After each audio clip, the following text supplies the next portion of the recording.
Hey guys, and welcome back to another Fleetyards mission briefing. I'm Captain Foley, I'm Connor Cockins. Hey guys. and today, as always, we're going to take a look at a ship from the sci-fi universe. Could be a TV show, could be a comic book, could be a cartoon, could be anything really. But this one's a fan favorite. So this is not the Jupiter 1. This is the Jupiter 2 from Lost in Space. There you have it. And as I was saying, we do a lot of variety here. We don't like to tread on the same franchises that often. We like to really do some interesting ships.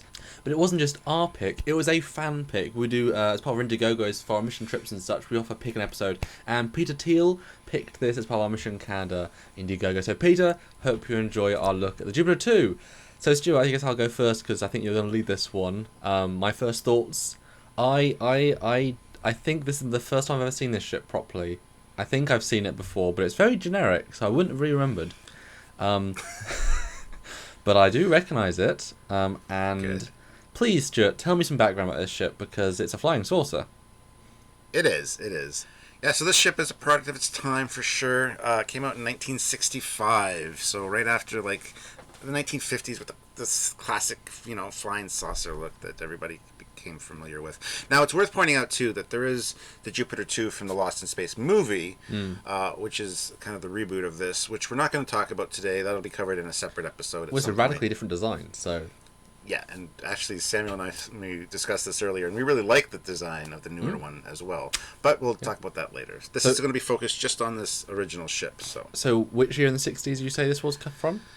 65. So just before Star Trek, then?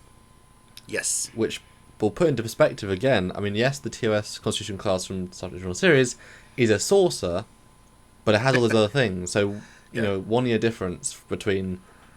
This shows you how revolutionary that design was in terms of being more functional. But yeah, so I give my first impressions. Do you remember seeing this ship? Any first impressions? Any thoughts on this initial thing? I can't tell you the exact first thought I ever had about it. I always thought, it looked like a flying saucer, like Mars, something from Mars, or the Martians are in it or something, when I was younger. I didn't really think anything of it. It wasn't too fantastic of a design. To be honest, I never really watched the show very much. I've never seen a second, I'm sorry. I did see the odd episode here and there, because I know my brothers used to watch it and stuff, but I just never really got into it like I did with Star Trek. It's about the Robinson family that gets lost in space. I mean, and they have a robot and a doctor that's with them that's kind of a jerk. And I only know that because I quite enjoy the movie, so I only know because of that. I really enjoyed the movie and the remake, and a lot of people they're not fans of it. Most people, so I apologize. I apologize to the hardcore. Hey, I'm looking forward to doing the full Lost in Space movie episode. They do a lot more they have a lot more design, and anyway, it's not about that, guys. This is a flies also. Okay, so Stuart, take us through this episode and the pictures and such. All right. Well, the first one I've obviously here it's landed with the landing gear down. Very simple design. Not huge. Not a huge ship. Actually, got the measurements on this. It's 98 feet in diameter, so it's 29.87 meters. Wow, that's tiny. Wow. Yeah, it's not very big. That's a at shuttle all. almost. It's like a big shuttle, really. I mean, isn't that about the same size as the captain's yacht from the Enterprise D, which is also a saucer-ish, oval? Yeah. A bit bigger than that, I guess? I think it's a little bit bigger than that, yeah. It's not a big ship at all, wow. No. But, if we go to the next picture, this is a shot to give kind of some scaling size. Okay. This is with the family outside before they embark. And so as you can see, it'll be a tight fit. The problem with this ship is a problem that happens a lot in sci-fi, especially for the era, which is one of the things that Star Trek kind of changed. The sizing and scaling, especially of the interior spaces, kind of changes a lot. Even the placement of things in this ship. We're going to talk a little bit about the interior in a minute, but from one episode to the other, it's not really the same. It's kind of got the TARDIS effect. Sometimes it's bigger when it needs to be. Yeah. We still need a long hallway to have a shootout in, but this hallway can't even fit. It's fine. They won't notice. Yeah, at least Doctor Who explained it as the TARDIS effect. It's bigger on the inside, but there's no real explanation for that here. But this, I would not want to spend a lot of time in this ship, judged based on this scaling. I mean, alone or with a significant other or partner, yes. I mean, this is a decent size for a shuttle research vehicle, but for a family of 5, I mean, there's they're not all getting a room to themselves. I mean, that's for sure. If they want functional, I don't know what the purpose of this ship is. I'm assuming, based on the movie, it was to go to this other planet and they got lost in space. I'm assuming it's not as complicated in the original show, but I mean, I'm assuming the two kids share a room and the adult shares or the parents share a room, and then there's a tertiary room, and then there's like a sick bay, which is like one bed. And I mean, this is a ship to get you where you're going. It's not for anything else. That's my impression. It's a transport. It's nothing else. It's not a science ship. It's not a luxury liner. It's like a house, a very small house as a ship. Yes. As far as I know, it was just to transport them. I think they were originally going to Alpha Centauri for the purpose of colonization. So they had the environmental control robot as danger, Will Robinson. I think everyone's heard that. I think everyone knows that. Yeah. Yeah, to help them. Like I said, I don't know a whole lot about the plot and stuff. I mean, it's just pretty simplistic. And again, fun part of the mission briefing format is that we take a first look. We want to do this first as a fresh review. So those of you who are diehard fans, you'll say, "Oh no, I know all this stuff. That's wonderful," and we will know all this stuff. We do a full episode with animations and all that stuff. But this is the review, as we've said in some other mission briefings. So this is like our first look. I've never analysed a ship for more than literally half a second. So it's an interesting first perspective. But this is cool. I love the fact that they probably built this as a real thing for pilots, which is probably part of why it's so small, because they couldn't build it any bigger. If they had picked a CG, or if they couldn't do CG, if it was 10 years later, whatever, well, not 10 years, but if it was a long time later, or using full miniatures, they probably made it a bit bigger just because they could. But if they're trying to build it practically, it's pretty small. Well, I'm just kind of glancing over the Wiki page here. It says it was originally going to take 5.5 years to reach Alpha Centauri. So Jesus. 5.5 years in this thing is a little bit. And then later they claim to go galaxies and just travel the galaxy in just days. So what galaxy is defined in this show is kind of iffy, but it should be more. Yeah, it should be pointed out too that this is the Jupiter 2. Initially, there was a Jupiter 1, which was likely sabotaged by an organization called the Aeolus 14 Umbra. I don't know what that means, but it's interesting. This one was almost sabotaged as well, and in the movie Lost in Space, it was sabotaged by the Doctor, actually. And is the Doctor also bad in the same basic plot in the TV show? Do you know? I don't know if he's bad per se in the TV show. He's just an annoyance and a nuisance. He's not as evil as he is in the movie, obviously. So he's their Doctor, but with a dick. I think. Bit of a bleep. Yeah. But anyway, let's move on to the next picture. This is a shot of it flying through space. Now, in the first couple episodes when it was flying, it kind of had a glow around it to show some kind of propulsion, I suppose. That was eventually dropped pretty quickly and not shown again. Is there a reason why this is in black and white? Was the whole series in colour, but some of it in black and white? Or is this just is this a screen cap? Or is this a fan thing, do you know? It's a screen cap as far as I know. And the series was in black and white. Color was just coming in at that time. As we know with Star Trek, a lot of people watched it in black and white for the first few years. But they had all the primary colors to really show off the new the new color TVs. Yeah. So it was filmed in colour, and then was released later in colour, I'd assume. I believe so. Yes. Okay. Yes. Okay. Cool. Big ass windows. Yeah, some big windows there for the front. I do know that this has an ionic drive. It's also been mentioned it has a magnetic drive. So whether it has two drives or if it's the continuity thing. Well, you can have one drive as the planet drive, the galactic one as drive. Yeah, well, exactly. I want to talk about this shot though. I mean, you talk about scale problems. I mean, this is a very. I mean, there's a hatch. You can see the hatch on the left. It's a very oddly designed hatch given the angle of the ship. It wouldn't have done it that way, and it's like a one-person hatch. So this is a single deck, and you could see the entire ship through the window. If it was all open, you could see everything in the ship just by moving. This is like 4 rooms, if that. It's a tiny ship. 5 years. I mean, are they in stasis? They must be in stasis or something. Otherwise, there are stasis pods. Yes. Right. Okay. It's just like the movie. Cryogenic freezing units. Yeah. Okay. Well, that's fine then. I was worried this was stupid, but at least it's a bit more practical now. Yeah. Okay. just did a little bit more research, and it turns out the Doctor, as in the movie, did sabotage the ship and got stuck aboard for the launch. So he was kind of an unwilling participant in all this.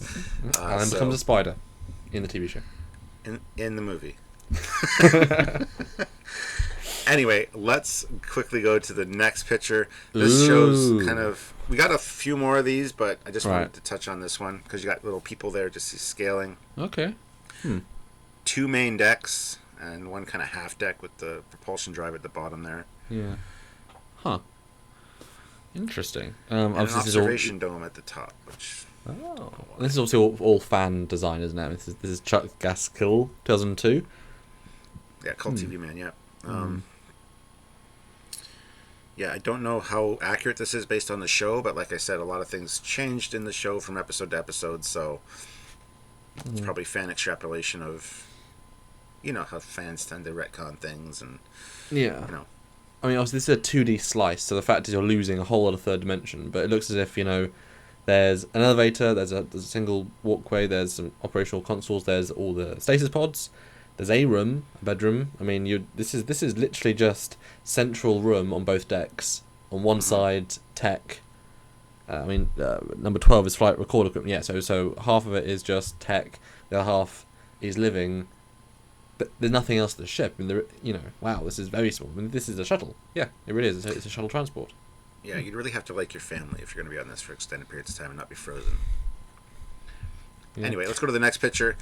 This shows a little bit this is a bit more realistic version of it, as it's got some gravity field generators and stuff at the top. Oh, wow. But still has the 2 decks. Ooh.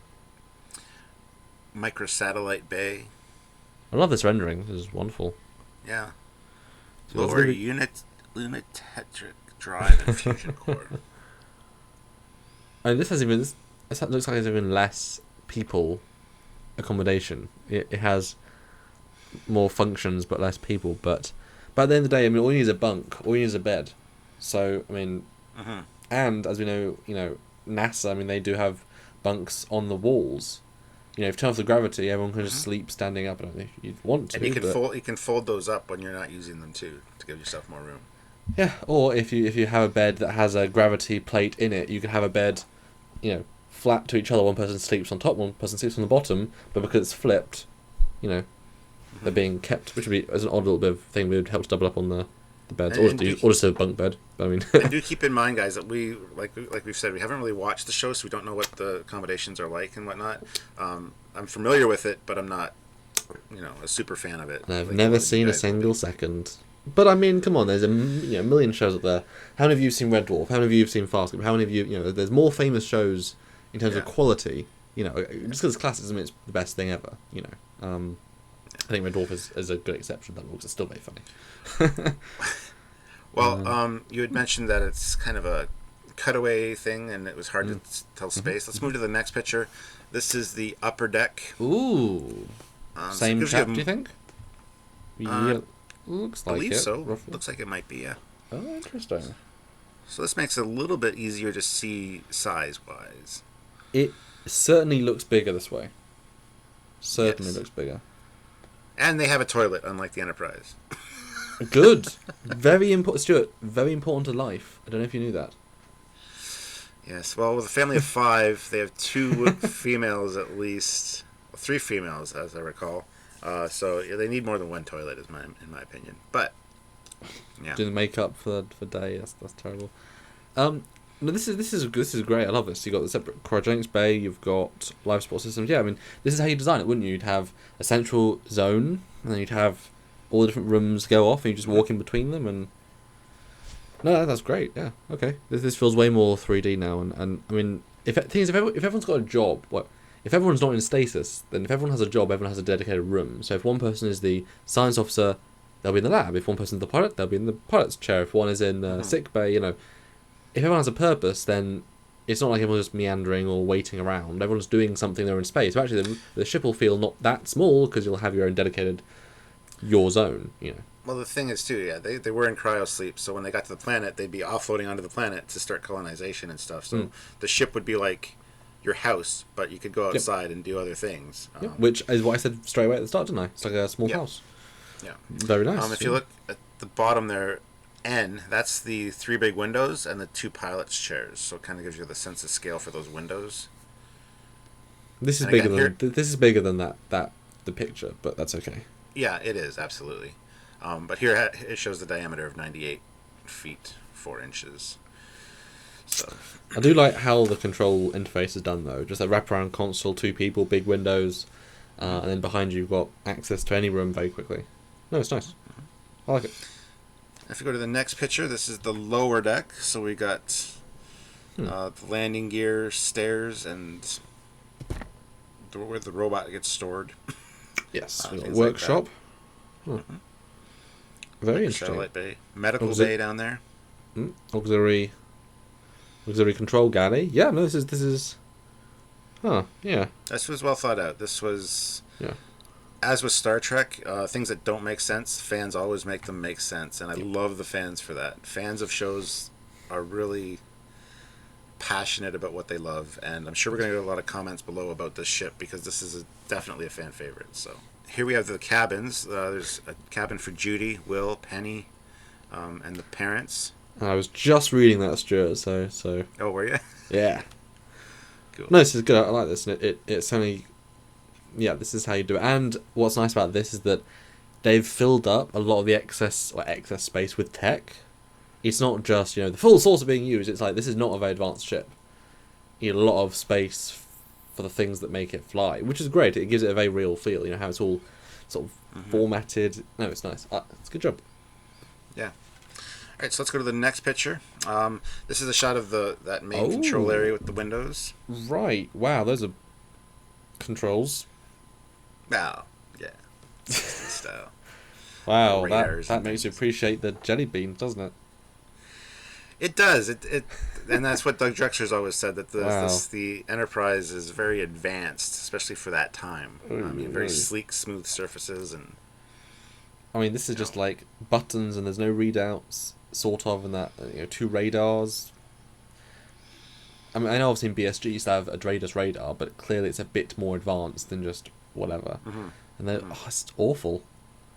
I was honestly picturing. But it's cool. It's retro cool. I love this. I know, but based on the previous picture with the 2 things, I was imagining actual consoles, like proper.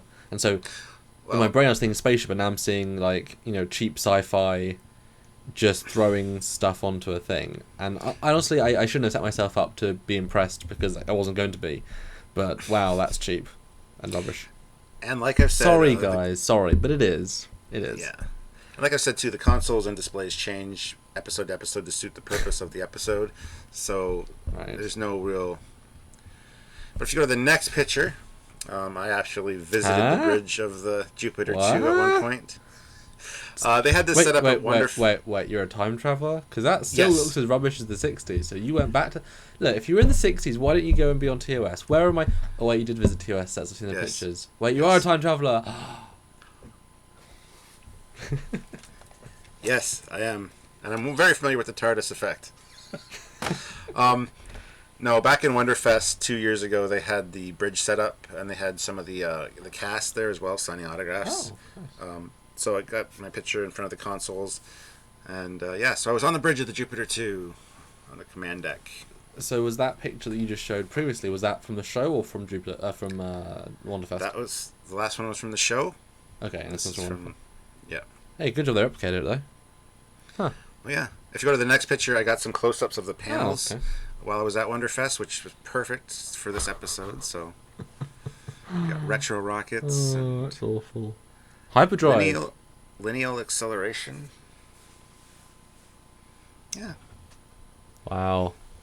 NASA, eat your heart out. It looks less advanced than NASA. How sad is that? Well. I mean, the top blinky lights, I've seen those used in Star Trek on, the regular one science station.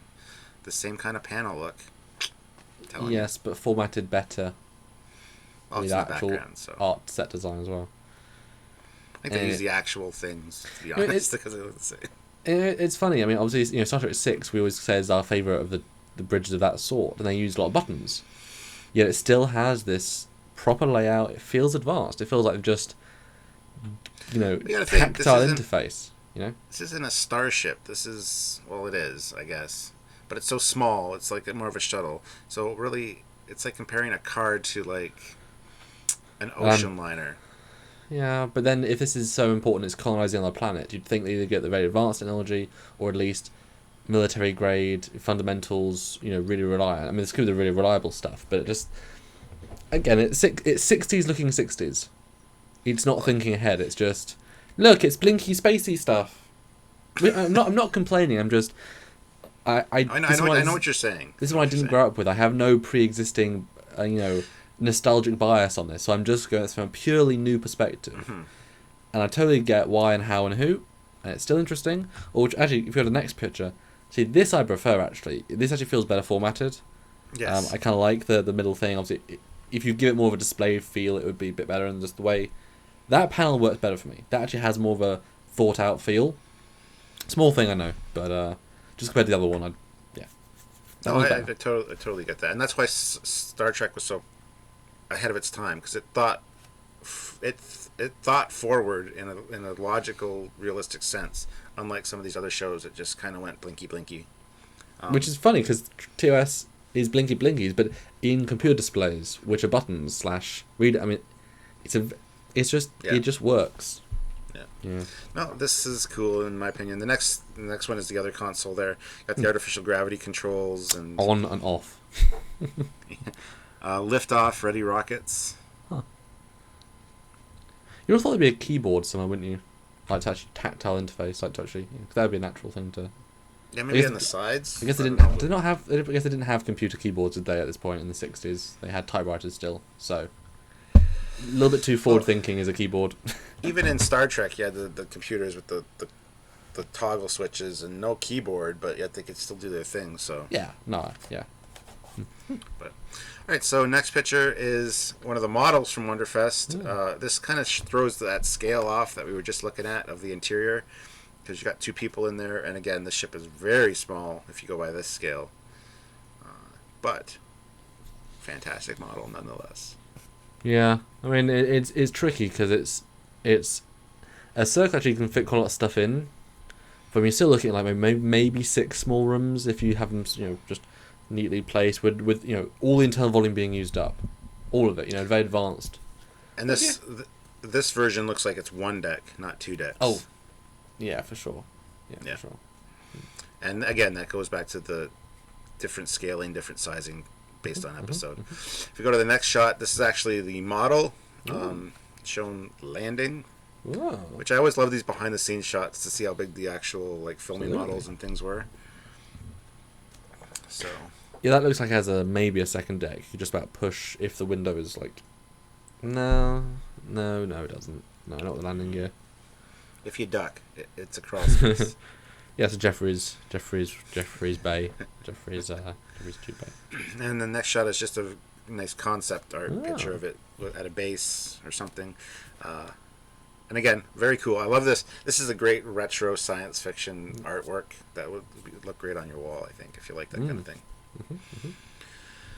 The one after that is a shot from the show of, I don't know if it's landing or taking off, but there's fire going on, so something happened. Or the model shots have to look good, and this looks like it's on a set. I mean, this is, well, if it's a screen cap, you can't argue it's not, but this looks like it is a small little tree, a small little rock, a small little fire. Yeah. Again, TOS, those model shots were so good. I mean, that ship had some scale. This ship, it does not have it. Anyway, sorry guys, I'm sorry. People are going to hate you, Samuel. Yeah. That's okay. I hate you too. I'm just kidding. Anyway, let's go to the next picture, which is the last picture, and this is a great CG rendering of it doing its thing, taking off or landing. Let's assume landing to coincide with the first picture where it was landed. So anyway, final thought. It's a great, a great retro spaceship. It definitely speaks to the time that it was made in, and it's a piece of science fiction history.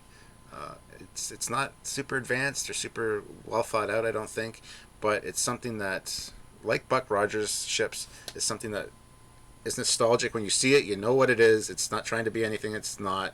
It's just entertainment purposes. Cool little ship.